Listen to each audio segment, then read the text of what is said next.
One I'm going to do is one of my favorites for steelhead, and it's an alley shrimp, and I use double hooks just because I learned to fish these in Sweden. And this is a really simple fly to tie. Again, you're using the original pattern calls for a red thread, but I like this fire orange, and it also calls for a red floss on the body, and again I'm using fire orange. The little bit of extra color seems to help a lot. The tail is just bucktail, and if you get bucktail and you look at it, a lot of the bucktail you'll find has, like this here, has really coarse stems, and it's essentially worthless. You want stuff that's very fine and is not hollow at all. It's solid all the way through.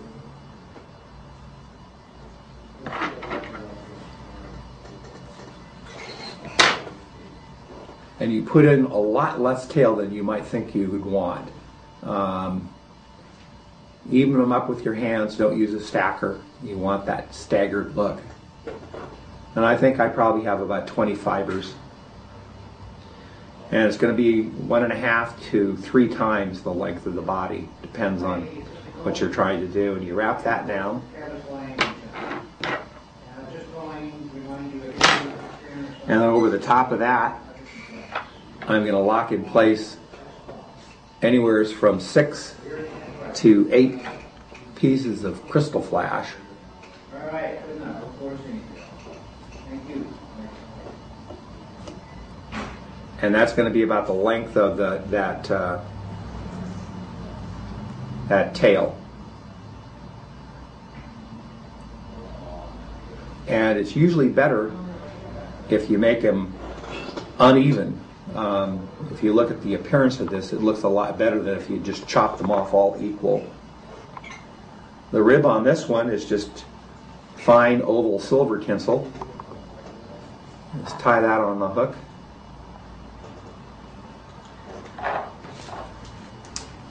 A split piece of that red or fire orange Antron yarn again.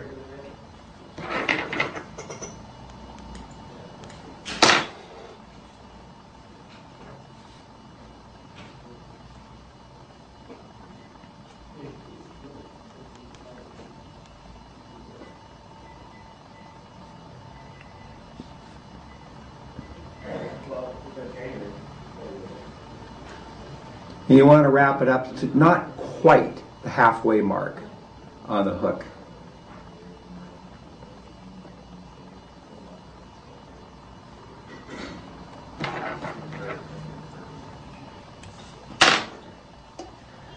Now I'm going to take some black floss.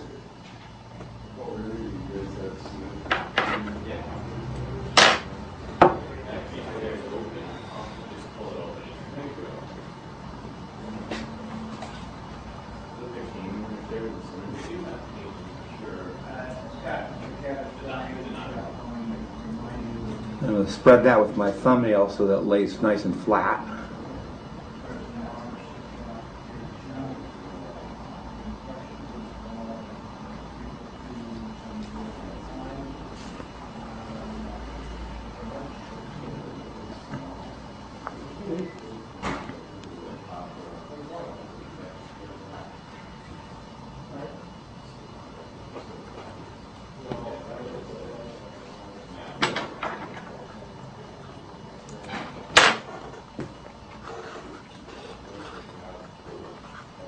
You want to take a single wrap of tinsel right at the butt end of that body around the tail, because it'll help to gather the fibers together. Make a nice even rib. Tie that off.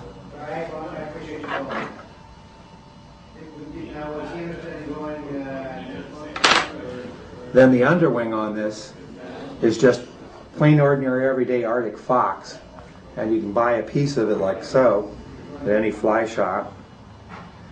The original calls for squirrel tail, but Arctic fox has much nicer markings. You gather up just the guard hairs, forget the underfur, and you put a very slim bunch of these over the top so it reaches, the tips reach to the heel of the hook, right up on top of where you're going to be putting your wing.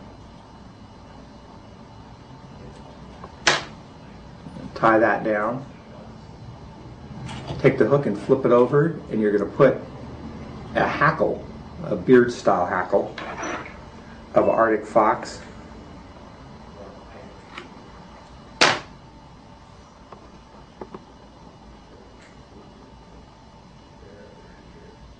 For the beard, if you can get some, you want a little touch of underfur.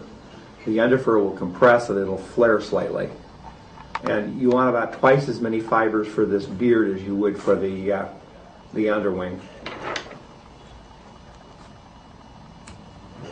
You can probably see the profile pretty well here with the camera now. I'm going to flip it back up again. And make everything nice and level. And I'm going to take some a golden pheasant crest and take a red feather, and I'm going to strip off a fairly small bunch of feathers, not very many. One of the problems people have is they put on way too many of these, and this is going to come just to the length of the body.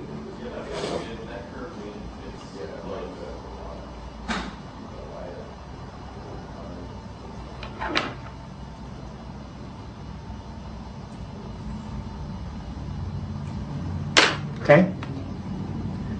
And then the hackle is just kind of webby orange. I like hen hackle, but saddle hackle works really well too. It's got a nice thin stem on it. Whatever you do, don't use standard neck hackle. It's awful stuff, and you'll end up with a bulky head. I'm going to use this piece here because it's really nicely clingy and webby. I basically am trimming the fibers back so that they're about the length of the body when they're flowing back.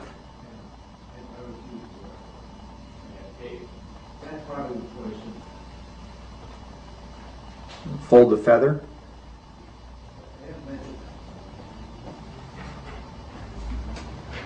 And one thing that I hardly ever mention is that when I'll fold the feather and make a wrap, and then I let go of it, and that relaxes it so that the fibers point more easily. If you hang on to it for dear life, it'll have a tendency to twist on you. He was here. He was here. He put some work around the floor. He basically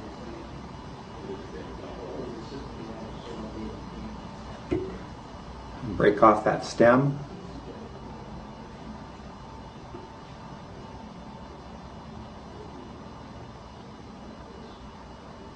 And make a nice, neat, small head. Again, you want to counterspin that thread so that it lays flat and it acts more like floss than thread.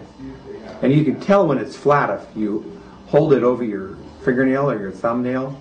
It'll actually go flat. You can see it after you've counterspun it. And it's being spun counterclockwise.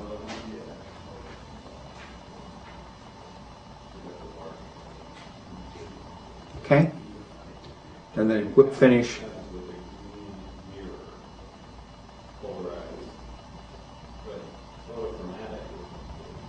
And you're done.